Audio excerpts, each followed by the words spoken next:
We're very privileged today to have a keynote address from our keynote speaker, Janet McCalman. Janet is Emeritus Redmond Barry Distinguished Professor at the University of Melbourne. She is a leader in the history profession who has made a significant contribution to Australian history, especially medical history, historical population health, social health and demography. She's the author of 4 multi-award-winning social histories: Struggletown, Journeyings, Sex and Suffering, and most recently, Vandemonians, The Repressed History of Colonial Victoria. In 2020, she co-edited with Emma Dawson, What Happens Next? Reconstructing Australia After COVID-19. Since 1998, she has taught and researched interdisciplinary history and built a series of longitudinal prosopographical datasets mapping intergenerational poverty and ill health. In 2018, she was made a Companion of the Order of Australia. Please come up, Janet. I decided to talk a little bit differently from what's been written in the journal because you could read that. So I really thought I'd like to talk today a bit about how we can go from the micro to the macro and the ultimate significance of a lot of the things we do in convict history. So, as we know, digital technologies revolutionised our access to dense sources. You can now find the needles in the haystack, and it's possible now to harness genealogy and that enormous community of family historians on a large scale to history. And historical cohorts like our convicts can now become visible and readable in a new way. And prosopography and demography is harnessing the micro to build the macro. So we're able to take all these little biographies and stories and scraps and begin to put them into a frame that enables us to think at a population and societal level. And the focus of the SHIPS cohort, which was a subsidiary of Founders and Survivors led by Hamish, was to apply a population history lens to the convict experience. And we took 2 key demographic measures, life expectancy and family formation, in a disadvantaged population. Now, this is built on a very large amount of work internationally around the effects of social conditions on life expectancy. For instance, being born illegitimate really does shorten your life everywhere in the world. And the thing about the convicts is, in fact, the period that they're under the lens of the convict system is comparatively short. Now, of course, many of them were in prisons before they came for various things. Others were in institutions like poorhouses and workhouses, and quite a number were in and out of prison after they left the system. But essentially, for the majority who, as Hamish showed, went through the system without suffering severe insults in terms of severe punishment. Their period in the convict system was quite a small part of their life course. So there's an awful lot of life otherwise going on apart from their time in the convicts. So why do these people matter to us? They are a population of unfortunate people, many of them very vulnerable, who were exiled to a new colony. And it's a population that's recorded in greater detail than any other in the world of the 19th century. But who were they really? What sort of people were they really like? Where did they come from? How did they end up in this plight? What were the deeper drivers of their offending and their punishment? And we can't just say there was a lot of poverty, or we can't just say it was a time of great economic dislocation. Are there deeper factors, personal factors, that determine why that person ends up on a ship to Australia and another doesn't? So what happened to them under sentence? How much could we find that it affected them? How much of it were they able to cope with? And you can ask the same questions of men at war. So we're just finishing now a project on the first AIF. We're actually asking the same sorts of questions of men going to the First World War. And then what happened to them in their lives after sentence? And now we can trace them after they've left the convict system because of especially the digitisation of newspapers, but also of other registrations and sources. And what did they do in the making of colonial Australia? How do we start to ask big questions about their significance in establishing this country? That's been done by many historians, obviously starting particularly with Russell Ward. It's still on the lips of the cheerleaders of the Melbourne Cricket Club when they want to be nasty about Australians. And so, to what extent have they actually shaped this country? And I think a question which I find really important is, what can their story tell us about the role of the state, state social control and the duty of care? So there's actually a very big history enclosed in this about the emergence of the state and eventually leading to the welfare state. So what a study like this creates is an historical frame for our family history work and for our other convict history. It's just a demographic frame. It's not telling the story, but giving a national and demographic context. So how was the study done? Just very quickly, we've got the Families and Survivors thing, which was done with Hamish. We've got the Female Convicts Research Centre, who were enormously important and worked with us right through, and the grant that paid for this went through the University of Melbourne. So the SHIPS project was a subsidiary, and we had about 60 volunteer genealogists split between Tasmania and Victoria and some in other states and a couple overseas, who researched the life courses of the convicts on board a whole ship, and in the end we got around 24,000 out of 68,000, which is the sort of number of researchable convicts we think that went to Tasmania. So we got a sample, which is a pretty big sample. And we did this in partnership with Colette in Hobart. And these wonderful volunteers who, the important factor was their age, because if they're above a certain age, they can read a copper plate. You can't use young people unless you retrain them. But they're also very keen and enormously dedicated to what they're doing. And they had to fill out very big spreadsheets online and Google Docs and count up how many lashes and count up how many days in solitary and see what sort of offences someone had committed. But they also went and researched their background, their family, their parents. Could they find a baptism? Were there other records they could find? Now, we've just scratched the surface of this because new records are becoming available all the time. The Ancestry's just digitised the Stepney workhouse, and this suddenly has given me a story about the mother of one of the convicts I wrote about, which I didn't have before. So it will continue to unfold with new information. But it was the only way we would manage such a massive amount of data with the time and resources we had. Now we've got AI, you could probably start doing this quite quickly, but at the time we only had human eyes.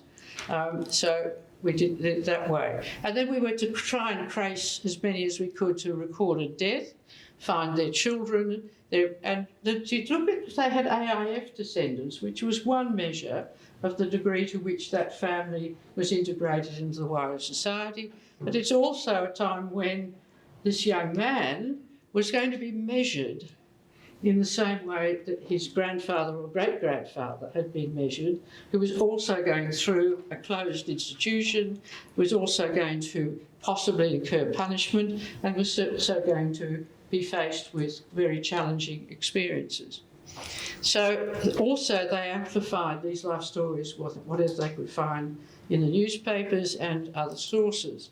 And the result was a database of around 24,000 biographies, about half of which we had a confirmed recorded death, and to make up a group biography. So it was a big sample. Now, just very quickly, when we're thinking about crime, and it was a bit controversial, but basically, it's the economy, stupid.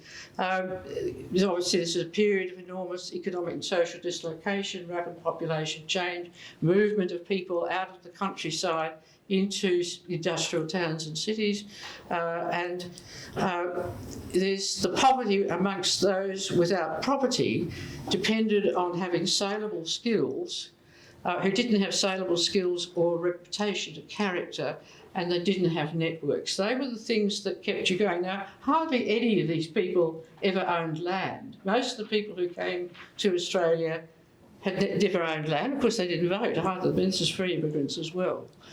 But what matters is the way in which you interact with people around you. Do they give you a chance of getting work?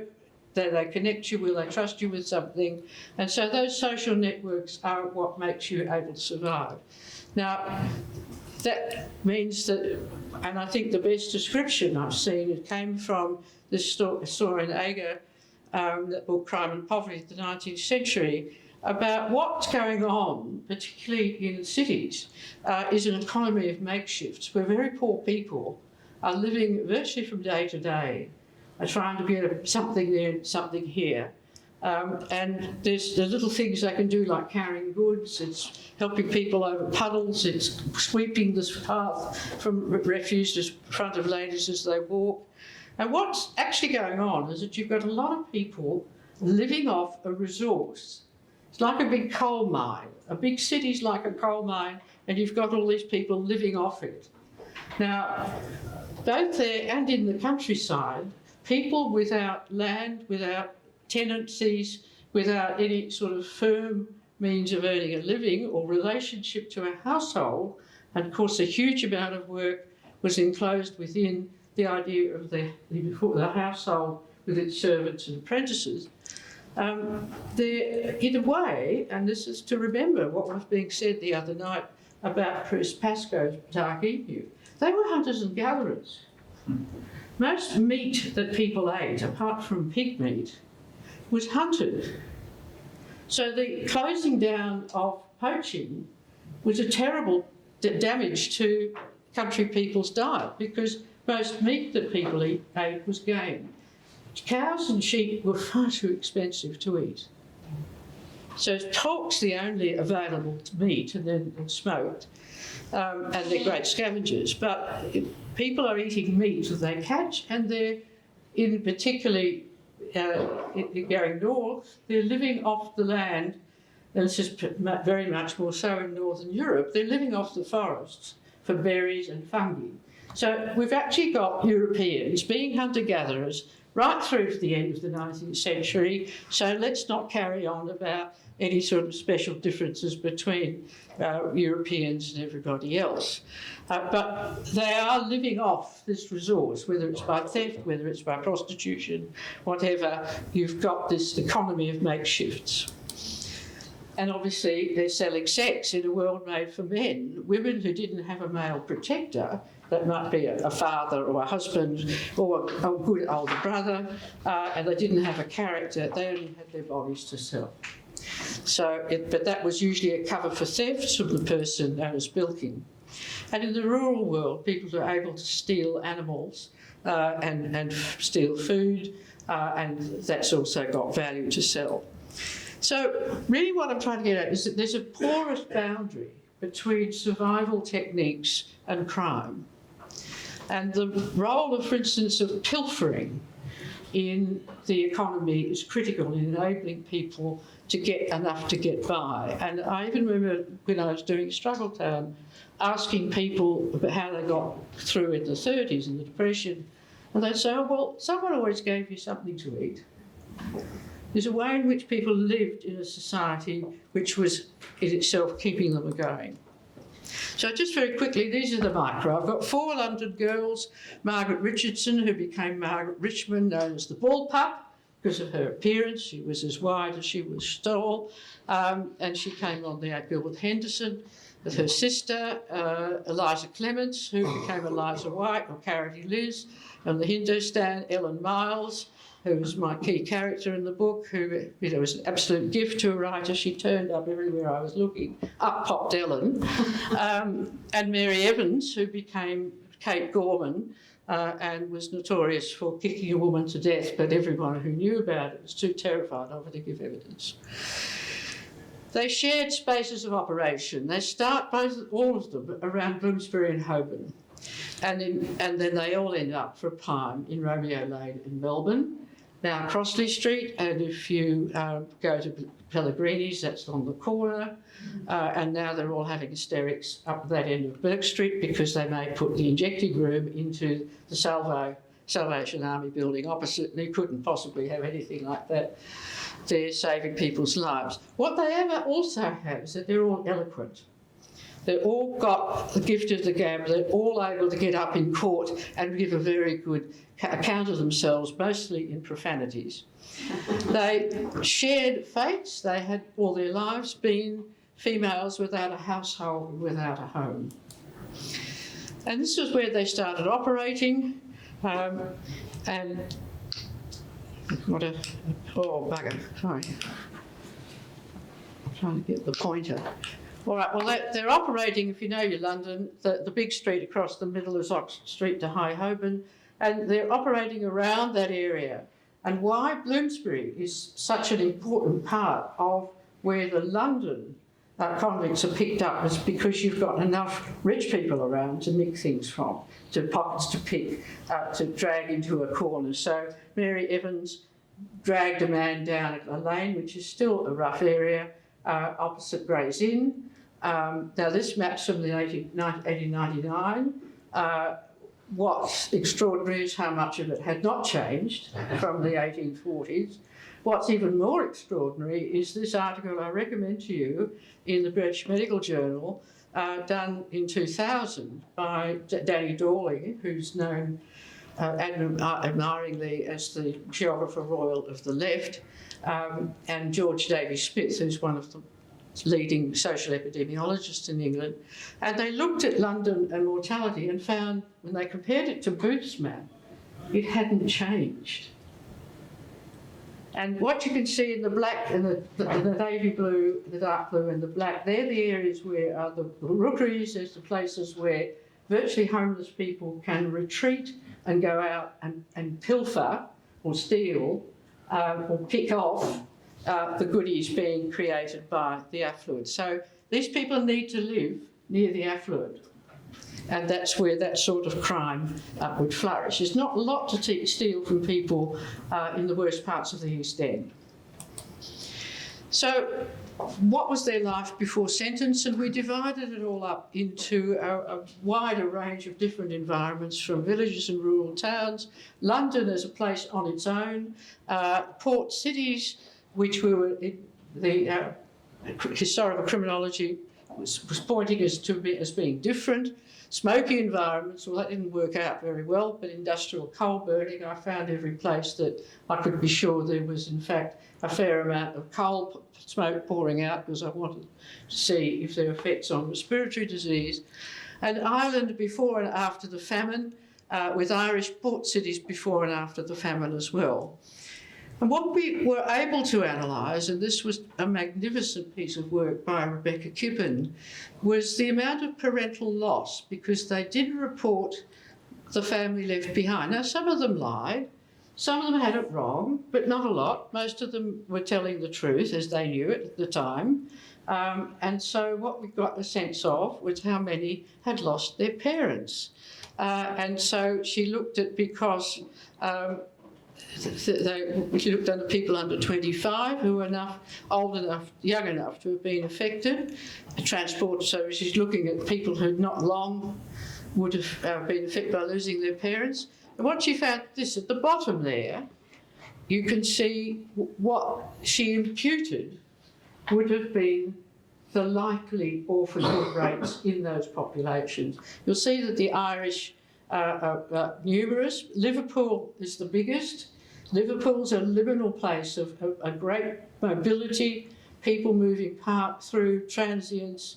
There's very little work for women apart from working behind a bar and in a pub or being a prostitute. So it's a very bad place for women. London and then Ireland, and then of course, obviously, after the famine, you've got a huge rise in orphanhood in far, and Glasgow's pretty bad news as well, but there's England and Wales, and Surrey for the countryside is a much lower rate of orphanhood.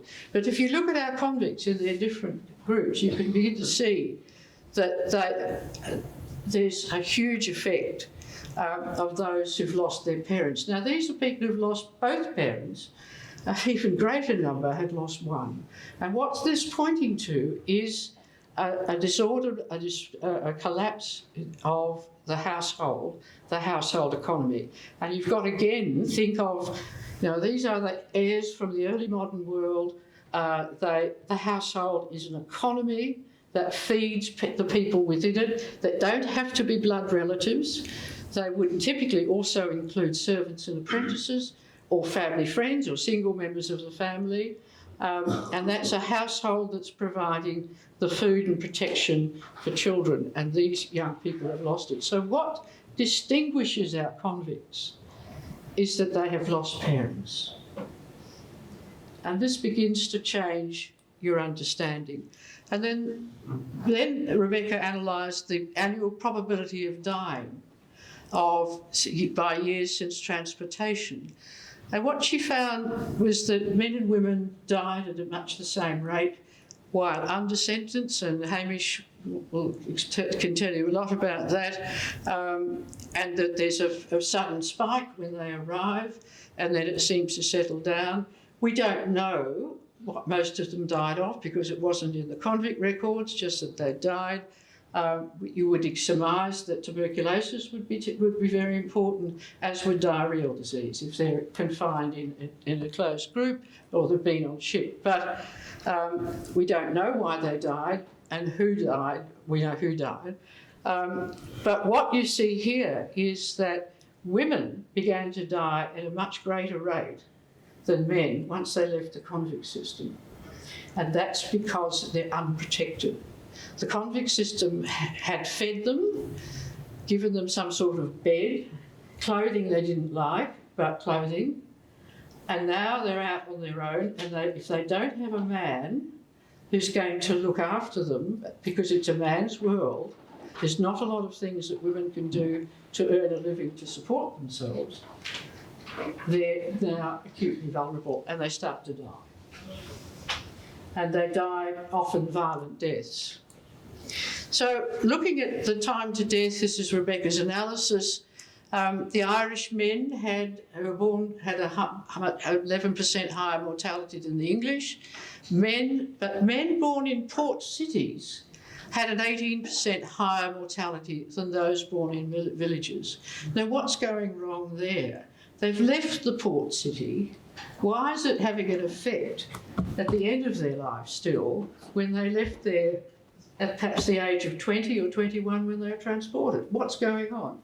Well, you've got to go back to who were really the most vulnerable in port cities. It was women, and it's about their mothers, and it's about the pregnancy and early life in a toxic environment. And there's a huge amount of research, which in Australia particularly looks at Indigenous health, where babies are being born, women are experiencing multiple stresses and disasters in pregnancy, and this does affect. They've taken MRIs of the infant brains. They've got a whole troop of them at the Murdoch Research Institute in Melbourne, and if you are exposed to toxic stress, both in utero and in the first 3 to 4 years of life, your brain does not grow properly. And they've got to show it. So what's happening is that people who grow up in particularly nasty environments where there's a lot of stress hormones coming from the mother through to the child, and then stress being experienced in life because there's people fighting and hitting each other and getting drunk because it's a port. And their mother is trying to struggle to survive. And the descriptions of women in Liverpool was of women and girls living in drunken savagery under the arches. And so Liverpool has a quite different crime profile from Manchester, which is equally dreadful for young women working in the mills, but at least they've got a job. They're going to die of lung disease. But in Liverpool had more women convicted in the courts than men. And they're being convicted principally for drunkenness and riotous behaviour and so on. They're not being convicted of prostitution. It wasn't a crime. So women born in port cities have a higher, 12% mortality higher than those born in villages, and that's going on after they leave the convict system. But women who'd been on the town had a 23% higher mortality than those who are not recorded as not being on the town. Now, on the town was a polite way of saying prostitute, but it's actually saying more than that. It's saying this is like a public house, a public woman. They're women without a household. Now, an awful lot of prostitutes were run from households by models, brothel madams. They were dressed prostitutes. They had a home up until they got diseased, and then they'd be out. But they're different from the girls who are living, picking up a bed here, picking up a bed there, maybe renting a bit of a room or a corner with a couple of other girls, and then that will be gone next week. They're living public lives, they're public women, and the critical thing is that they're totally unprotected. And so their mortality is far worse. So here we can just look at it in graph form, which is a bit simpler. You can see that Tasmanian women don't do as well as Tasmanian men. That's the general population because of the presence of the convict women in that population. Amongst the convict women do much worse than convict men, and the women who are on the town very much worse, but women who have not on the town do as well as men. And so compared to non-convict Tasmanian women, female convicts were 3 times as likely to be murdered, twice as likely to commit suicide, 50% more likely to die of accidental causes. Now, this is Rebecca's work. Compared to other convict women, on-the-town convicts were 1/3 more likely to be murdered, 4 times as likely to commit suicide, 2/3 more likely to have alcohol implicated in the cause of death. So we're talking about a subsection of the women convicts, and this affects the data. Now, when we look at a larger picture, the really extraordinary, interesting thing is that male emancipated convicts who die after sentence do as well as men in England and Wales, which means that if they were compared with their social class peers, other working class or poor rural workers, they're doing better than if they'd stayed in England. So what we've got here is that it's suggesting that transportation was actually a positive for men. They did better, and women did very, very much worse. So what we could see is the advantages, and that was one of the things that bothered everyone, was that it wasn't enough of a punishment. Now this is a use of this technique of burden of disease, which has been developed very much particularly by the Global Burden of Disease Project. And where Rebecca has calculated the years of life expectancy lost by various risk factors. And if you take the English born as 0, then the Irish lose another 2 years. Industrial urban people lost even more, and the port city amongst men lost more again. But if they had alcohol-related offences, and I'm sure Hamish will have plenty to say, they weren't allowed to drink in the system.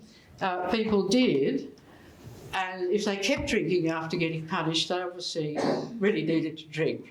So most people don't have alcohol offences, but if they have them, and they have more than 10, that starts to become a massive risk factor for killing them.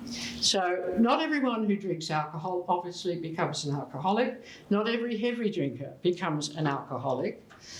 There seem to be genetic influences in what causes the transition from being able to tolerate alcohol and leave it alone and becoming addicted.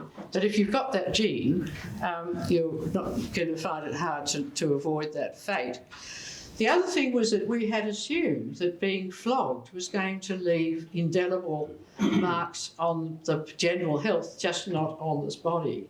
And we found that it didn't. What did was solitary confinement. And the longer you were in solitary confinement, the more years it took off your life. Now, if we looked at women, being on the town was a huge risk factor. But drinking And again, this is a minority of the women, had a huge effect on their life expectancy, the biggest of all. And with women also that they had a lot of conduct offences. Now, at least half the women go through the system without any conduct offences. So what we've got is a subset of people who are particularly vulnerable, damaged in some way. And what you see in the women is the behaviour that you still see in women who've been sexually abused, of defensiveness, of quick to anger, of distrustfulness, of hyper-vigilance, and of course that's what probably has happened to them.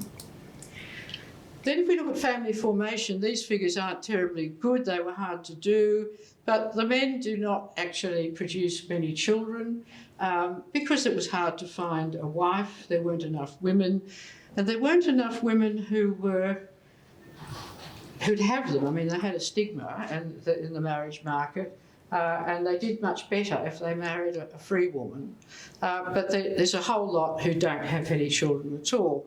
And in a way, this figure represents the difference between English, Irish and Scottish convicts. So the Scottish convicts were far more likely to have a big criminal record before they were transported.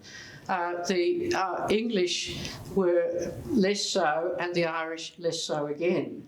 So we might have something here that's actually telling us a lot more about the sort of person and the sort of things they've done, which also affects their ability to form a family, maintain a household and have a second generation.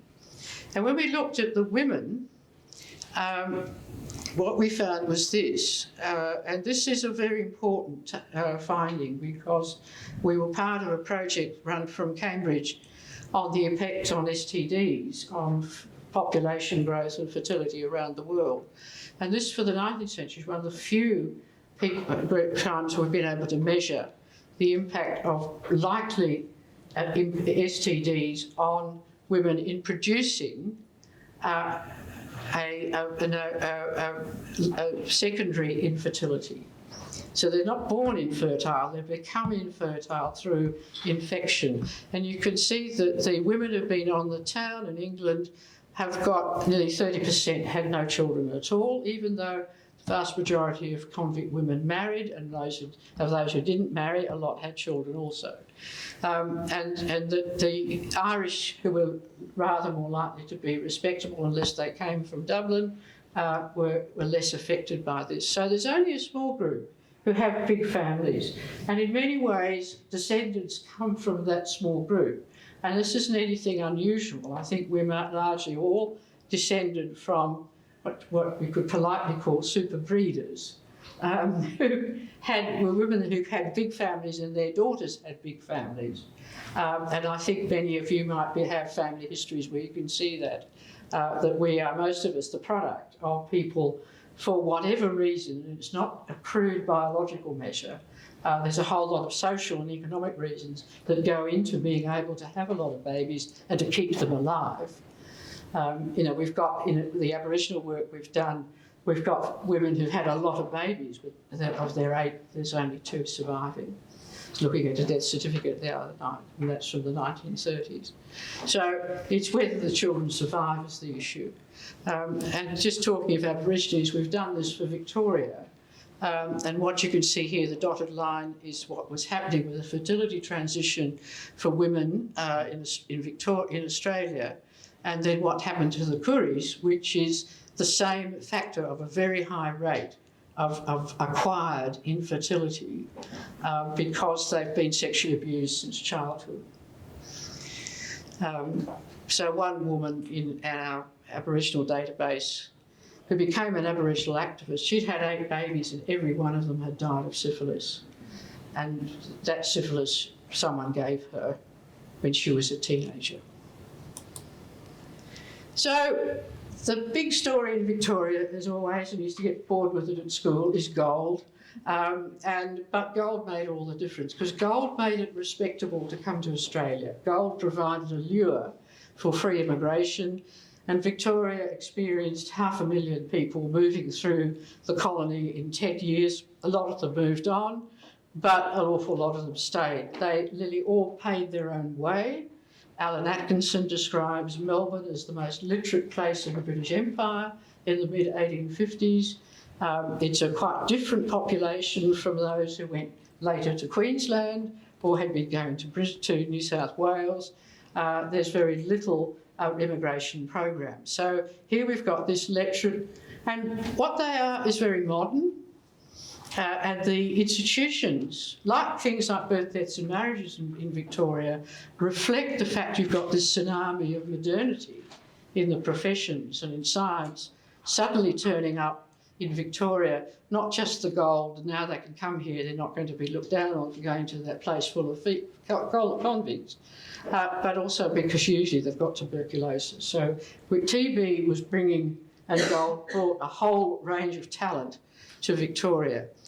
But what people got very upset about was that when the gold was first found, when it was just sitting there, you know, Jack O'Reilly talks about how the gold lay all around the streets and miners' rights were free. Well, that wasn't true.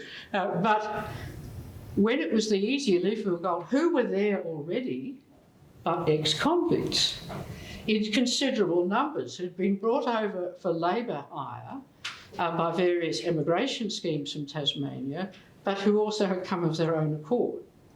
So they're the ones who get to the gold first because they know how to work in the land, they know how to dig, they put up with the conditions. It was very hard being a gold miner. And so they really do very well out of the first 12 months of the gold rush. And a number of the people I was able to trace for the book had made a pile of money in a quite short time. One of them was the grandfather of Arthur Corwell. And that family didn't discover that Michael McLaughlin, his grandfather, had been a convict. Arthur had looked for him all over and sent officers from the immigration department when he was Minister for Immigration to try and find his grandfather's certificate of arriving in Victoria, because the story was, oh, he jumped ship for the gold rush, as they all tell you. Well, anyone who's got that as their family story, you mean it is a red flag, this is probably a convict. But they've only just believed it, that Michael McLaughlin could have been a convict. But he was. He's an Irish convict, but he was a one who was framed, so Arthur would have been very proud of him. And he found money. He found gold and bought a farm outside Kyneton. What upset people was here were these bogans, these crude people with lots of money, careening around the streets. And Charles Dickens wrote a story about it called The Digger's Wedding. This is Gill's version of that story. It's all involved with this appalling-looking young woman with big red lips and thick ankles. Thick ankles were the ultimate put-down of women from Romeo Lane, where her mother was this harridan from Van Diemen's Land, and the digger marries her and they career around the town and they light their cigars with £5 notes and so on. This is all part of a horror story of topsy-turvy class relations being upset, and these are the undeserving bogans of the 1850s. But the perils of colonial life were real.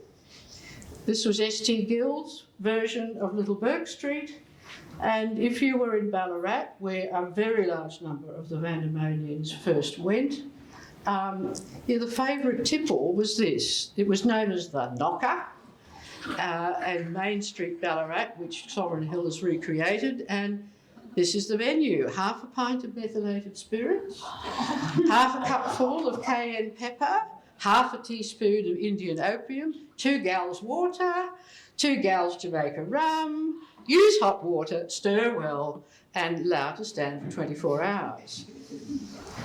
Most of the drink that poor people drank was adulterated in ways like this, and Barry Smith was the one to first pick up the extent to which people were exposed to very dangerous drinks.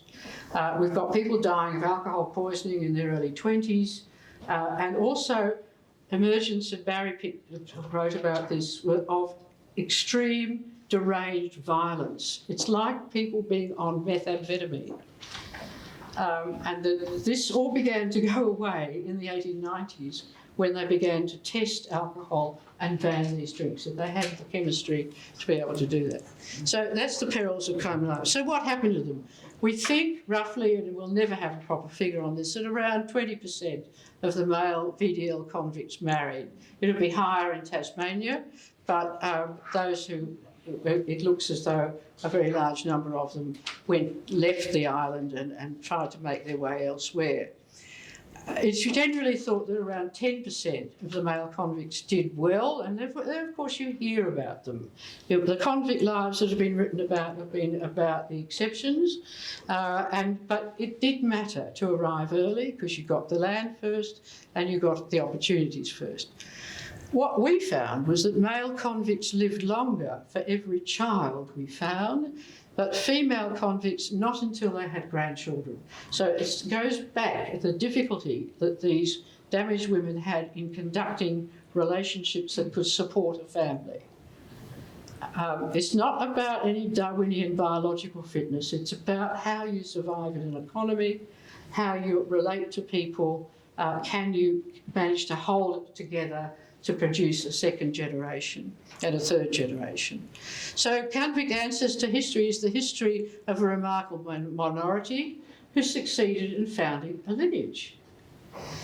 Most Vandemonians were probably not recidivists, and many of their later offences, as happened generally in the prison population, were driven by alcohol and destitution. They were the first to the Golden Victoria, but after the 1860s, there's a gradual settling of society as the deep lean mining took over with a proper working class and an urban working class building Melbourne and the beginnings of manufacturing and working in service industries. A few obtained land, mostly by finding gold and buying land. They weren't so lucky with the selections, which came later, but their children were. So if there's a convict family with a history of land selections, it's usually the son or the daughter has married. Pretty daughters were very good currency. If you were a pretty woman, your chances of rising up the social ladder were very much higher than your brothers. But many of them also just remained out of sight in the bush as splitters and hawkers and bushworkers. As the forests were developed and protected, they're living particularly around the goldfields area. They're very poor, they married other ex-convict families. And so what's fascinating in Victoria is how many people have got multiple convict ancestors because they felt safe to marry each other.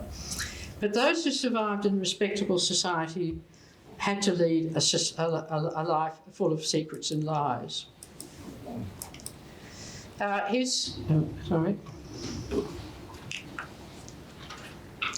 See some early successes. The four framing pictures on the outside of the slide were people in Pioneers of Victoria.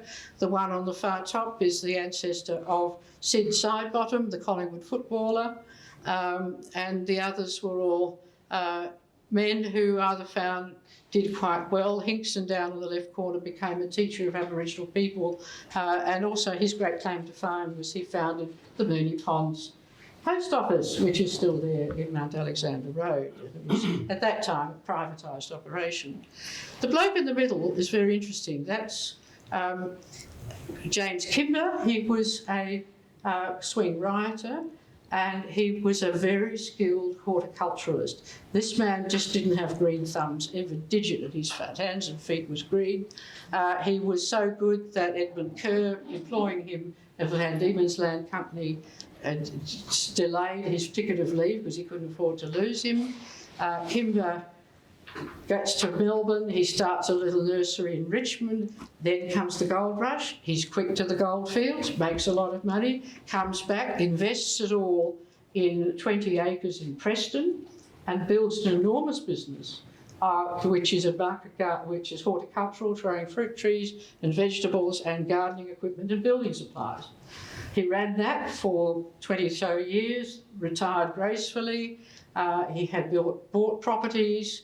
in Richmond, and here he is sitting in the garden, it's a beautiful garden, lovely romantic English garden by the look of it, in Mulberry Street, because he lived in Mulberry Cottage, and that Mulberry Cottage is gone, but Mulberry Street is still there. And he lived a great age and left quite a lot of money, only one child surviving him, and he was illiterate still, and he'd done all of that business. And he'd been in an illiterate, orphaned agricultural labour in Wiltshire with his sister, and the local farmers had stopped day labour. She couldn't get work, they were starving, so he became a swing writer. He didn't do anything political again, but he was a very capable man and built a very good life, and probably no one suspected he'd been a convict. This is Royal Terrace, built by John Moon Bryant, who came on the Mangles and made a lot of money in the shops and then went into building. He built this terraces in Nicholson Street, opposite the Royal Exhibition Building. I exist because of this building, because my great-grandfather was probably renting a room up here in early 1856, and his future wife was down here in a house her mother was renting to try and start a ladies' school. So thank you, John Moon Bryant, for that building. But he had the misfortune to be outed. He'd risen in society, been on the Fitzroy Council, he tried to stand for mayor. There were a few rumours going around, something funny about his past, but so that fell away. And then he was on the board, he was one of the governors of the Benevolent Asylum, who had a very strong interest in social welfare. Like many of those who had money, they left it very carefully to institutions that looked after poor people and people without education. And he was foolish to accuse one of the collectors of fraud, and let it descended. And so he was exposed as being an ex-convict. He even brought people from England to try and testify in court that he wasn't a convict. He ended up, by this time, this house was occupied by Dr. Cook, who'd been in Hobart, and Dr. Cook was his friend and said he'd never known him to be spoken of as a convict in Hobart. And he even submitted to having his back examined with his shirt off to see if there were any marks of flagellation, which there weren't. And he had tears running down his face while this was going on, but to no avail. He was ruined reputationally, so he had to retreat into just being an investor. And he, like so many of them who were successful, was a very active Wesleyan. So Methodist Church was prepared to accept sinners, and the joy of Methodism was that it would give you a whole new self, that you could empty the vessel of wickedness and fill it with grace, and you would be a new person. And if you look at the hymns of Charles Wesley, they're all about that. And so this was exactly what people who felt borne down by a stigma wanted and needed. And it's amazing how many of them became Methodists, and very serious Methodists. The Crisps from Tasmania produced a whole slew of Methodist ministers, including one who founded the Melbourne City Mission. Then we've got an Oliver Twist story of Daniel Backway, who's the great-great-grandfather of my physiotherapist, who's been physio, is called Mr. Backway. And he was a London orphan boy, brutalised by a sadistic master, good convict, holder of a miner's right in Maryborough, and he got that miner's right in 1858, and the family was still living on that land in 1958, and my physio can remember. He didn't know, no one knew about Daniel being a convict. I found that out. And what had happened to him? His father was a Thames lighterman, therefore he belonged to an honourable guild. It was a very good job, but it was dangerous in that in 1831, where he was working on the Thames, he caught cholera and died. And then Daniel's mother had already died, and leaving 3 children. So Daniel was orphaned at 8, sent to Limehouse Workhouse, where the orphans went, sent out to be a climbing boy, 2 weeks later, he's in court, covered in cuts and bruises and filthy and in rags, sobbing in the court while his master and evil de facto were brought before the court for cruelty to children.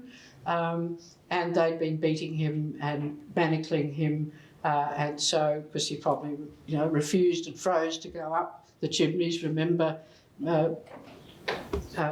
thing about the Poppins, those terrible London chimneys, and he had a bad chest, by the way, and died of chest infection. The same day he was in the Old Bailey, another boy from London was transported, and their lives sort of ran in parallel, except the other boy was not an Oliver Twist, he was an artful dodger, and he grew up to be a Bill Sykes, to stay in inner Melbourne around Romeo Lane, beating his wife and children, prostituting them, and dying of syphilis. They died in the same year. They married in the same year. They run parallel lives. But what's different is about their early life, that Daniel must have had some sort of security and love because he was able to form a happy marriage and a family. They had 11 children. Yes, I'm just about there. And so it did. So finally we get back to our 4 London girls. They all have a bad outcome. Extensive criminal records for drunkenness, disorderly behaviour, theft and violence. They're all eloquent. I know about them. I can find them because they're quoted in all these great speeches they give from the dock. They shared fates, that they were homeless women most of their lives, and only Ellen Miles lived a long life, and she said it was because she never got hooked on the drink. She liked to drink, but she could do without it. The rest of them all became alcoholics. And here she is. This is to freak you out. She lived till she was 89.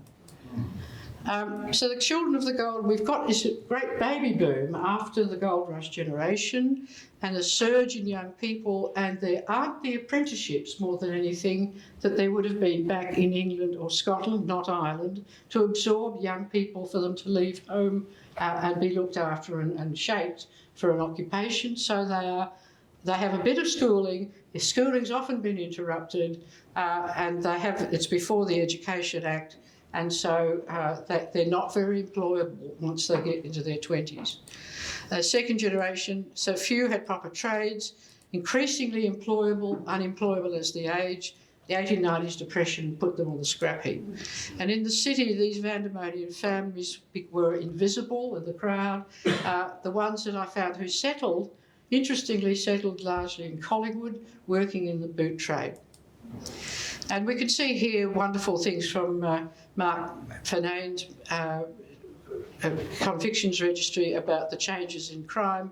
And you can see Victoria coming from a peak and calming down and then reaching another peak again just at the time of the 1890s depression starting. So what's our macro picture? I think to understand the deeper story, we've got to reflect on structural violence and powerlessness.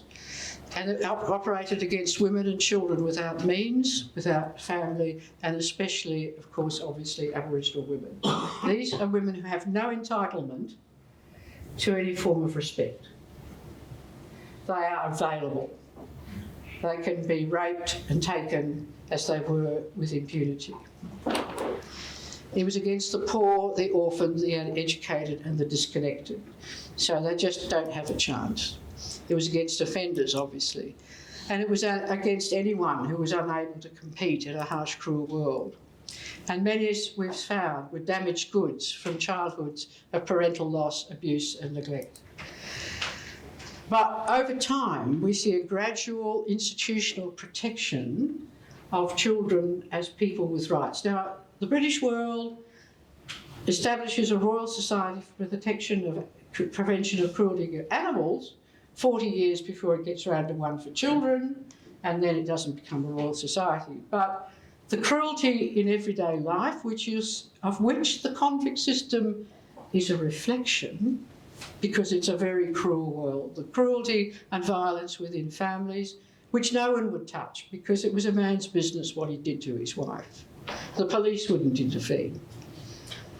And so, so I'm nearly finished, it's all right. Gradual protection of children with rights. The 1872 Education Act was a new era, slowly taking effect. By the early 20th century in Melbourne, there are council creches, the free kindergarten union, this is all in the working class suburbs, humanisation of the school, reduction in cruel corporal punishment. And from World War II, there is for the first time in history secure work for unskilled people and welfare payments for widows, the sick and unemployed, and all of this is still an unfinished project. And here are the descendants of all of this. In 1932, in the worst year of the Depression in South Melbourne, the kids are poor, some of them look very poor, but they're not doing too badly actually. And one of the interesting things about the 1930s in Melbourne was that the statistics for child health hold up, they're okay. There's just enough institutional protection. There's just enough things that have the back of children in particular and the poor in general to keep people going through that crisis. So that's a macro picture. Thank you.